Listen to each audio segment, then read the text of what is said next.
Bonjour à toutes et à tous, c'est Olivier Bruns ici. Je vais vous présenter en quelques minutes le master en mécanique. Donc, l'objectif de cette formation, c'est de maîtriser toutes les étapes du développement d'un produit, depuis la conception jusqu'à la fabrication et la mise en production. Donc, la mécanique est un secteur riche en potentiel d'innovation et cela à plusieurs niveaux. Donc, on va parler des innovations en termes de produits, des innovations en termes de méthodes de conception et des innovations en termes de technologie de fabrication et de production. Au niveau des produits, un premier défi est de tirer parti des nouveaux matériaux dans les applications mécaniques. Donc, par exemple, les matériaux composites sont de plus en plus utilisés par l'industrie automobile en substitut des matériaux plus conventionnels comme l'acier. Ensuite, on peut citer les systèmes mécatroniques qui reposent sur l'intégration de composants mécaniques, de moteurs, de capteurs et d'unités de contrôle. Cette intégration est de plus en plus poussée et donne lieu à de belles applications, notamment dans le domaine de la robotique. Enfin, on voit maintenant l'utilisation des techniques d'intelligence artificielle dans les applications mécaniques, avec par exemple l'arrivée prochaine des véhicules autonomes.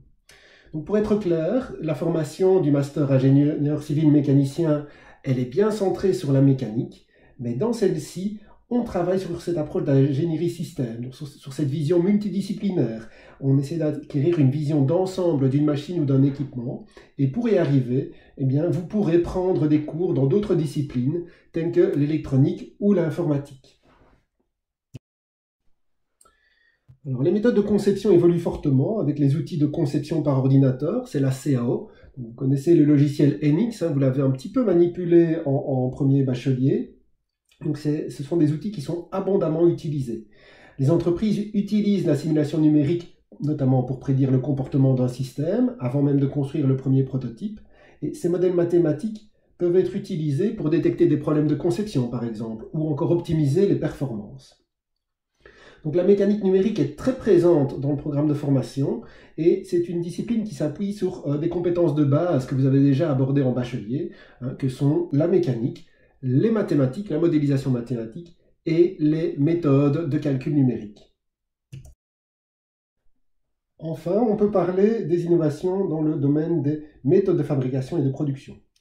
Tout d'abord, les méthodes de fabrication additive représentent une véritable révolution pour le secteur. Elles permettent de produire des pièces à géométrie complexe avec des équipements relativement simples. Et donc elles rendent ainsi la fabrication mécanique beaucoup plus facile d'accès, même pour des non-spécialistes. Pour les industriels, ces méthodes de fabrication additive permettent de produire des pièces inédites, de grande complexité, et de réduire fortement les temps de prototypage et de mise au point. Ensuite, on peut parler de l'automatisation et de la robotique, qui sont déjà bien ancrés dans le monde industriel, mais qui continuent à évoluer avec notamment les robots collaboratifs, comme ces robots qui sont illustrés ici. Donc les robots collaboratifs peuvent partager leur espace de travail avec les opérateurs et ils ne doivent plus être protégés par des barrières de sécurité.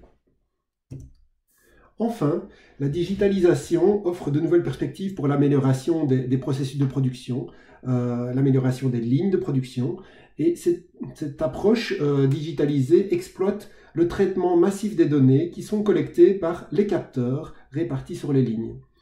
Donc cette digitalisation donne lieu à ce qu'on appelle aujourd'hui la 4e révolution industrielle. Donc l'enjeu derrière toutes ces innovations, c'est de pouvoir baisser les coûts de production et in fine de pouvoir ainsi maintenir, voire ramener des activités de production en Europe.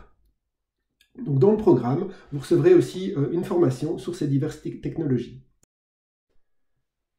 Alors, je voudrais dire un petit mot sur le projet intégré de mécanique qui est un pilier du programme de formation.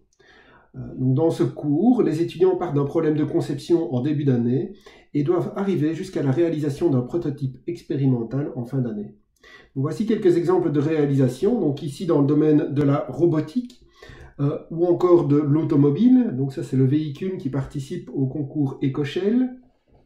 Nous avons également des projets qui sont proposés par des entreprises. Donc, par exemple, Safran Aerobooster nous avait proposé un projet de récupération d'énergie sur un compresseur basse pression qui a donné lieu à un banc d'essai expérimental que vous voyez ici à droite. Pour terminer, j'ajouterai que la section se décline en 3 finalités, l'automobile, la mécatronique et les constructions navales. Alors, concernant vos choix de cours en bachelier, donc 3 cours sont vraiment incontournables, obligatoires, ils apparaissent en bleu. On conseille fortement tous les cours de l'option mécanique et vous pouvez compléter votre formation avec d'autres cours qui sont mentionnés ci-dessous. Voilà qui termine la présentation. Je vous remercie de votre attention et j'espère que vous viendrez pour la présentation plus détaillée. Vous trouverez le lien en dessous de ce slide. Merci.